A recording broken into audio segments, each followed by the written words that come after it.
So yeah, I'll just get rolling here. So this is an actual loading screen right here. This is loading global equality. So just some shout outs, just name some ideas that are associated with equality.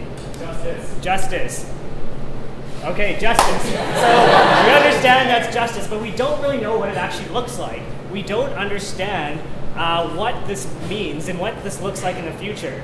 So this is one of the ideas that I spent my time doing. And this is Uganda. This is a beautiful mountain range called the Virungas. This is Mount Sabino. It's an extinct volcano. I was there doing my fellowship with Engineers Without Borders as a professional fellow, and I was thinking about this. What does justice mean?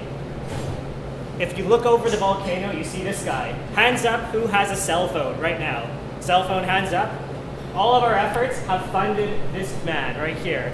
This is a soldier of M23, or March 23rd, which actually took over 2 cities in the Democratic Republic of Congo.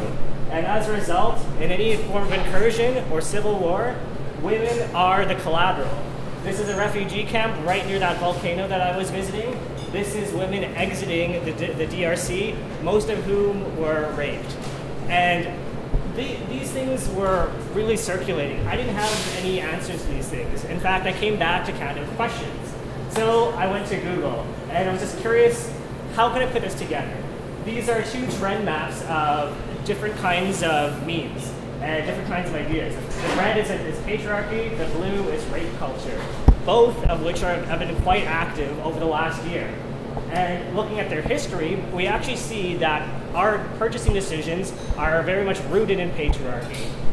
This is a Folgers ad where the man is lecturing the woman about like making really poor coffee, and this guy giving this other woman a spanking was indicative of industry norms.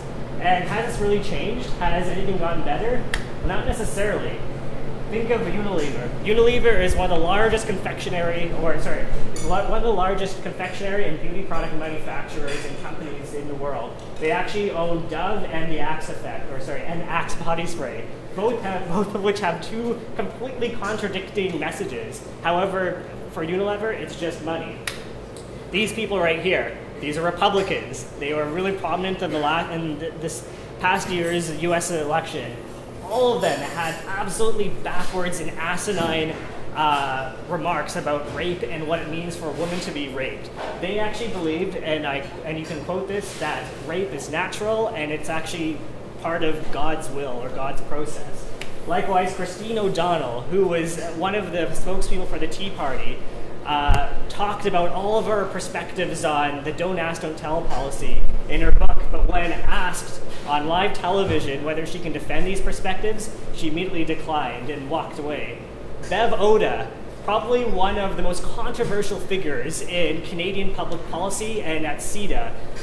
We've had a lot of run-ins with Bev Oda, but interesting enough, Bev Oda is known for orange juice, Kairos, shutting down processes, and at the same time she was silenced by her own committee in cabinet. Likewise, we all know what these images are. This is probably images representing the most heart-wrenching incident that happened this past December where a woman in Delhi was gang raped. So take into consideration all these things, all these occurrences over the past 50 years with consumption and politics and current events. What does this mean with respect to paradigm shift? What does this mean with respect to how we can perceive and how we can imagine a new world?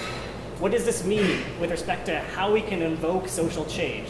I believe that a paradigm shift is happening right now with respect to gender and patriarchy. And it actually started in the 1980s when most of us were born, hopefully. This is a Coca-Cola ad. This ad is actually of these women checking out the super hot construction guy guzzling down a Diet Coke shirtless. It was the first time on television where women were portrayed to be sexually attracted to a shirtless guy. It caused a lot of controversy. 10 years later, in the 1990s, Michael Crichton came out with a book called Disclosure. It featured Demi Moore, the film actually featured Demi Moore and Michael Douglas. Demi Moore inverts power dynamics and actually rapes Michael Douglas in the film. The notion of a man being raped was never an issue in the 1980s or 1990s and created even more controversy. Likewise, culture jamming was huge just this past decade. This is an obsession ad that was invented by Adbusters. which is based in Vancouver, BC. This was another Cosmopolitan spoof that was also created by Adbusters, really reclaiming the space that we're used to seeing large advertisements. So thinking about what happened here, this is Bridget Duquesne protesting Stephen Harper right in the middle of the throne speech. How can we find new spaces for activism, and how can we cultivate them in a way that we've never seen before? First things first, we need more male feminists. We need champions, both activists and in institutional settings. This is Jean-Luc Picard, the captain of the Enterprise, advocating and trying to stop violence against women. This is Barack Obama's statement from his inauguration that just happened yesterday. Likewise, once we get that foundation, we can start building upon it. Gender works in different levels. Here's the old thinking about gender where you just have male and female, and that's the end of the spectrum. But you have different levels with respect to sexual orientation, sexual behavior, identity, gender role expression, gender identity, and even the perception of the sex itself. The final component, or the piece that I think is really crucial, is embracing complexity.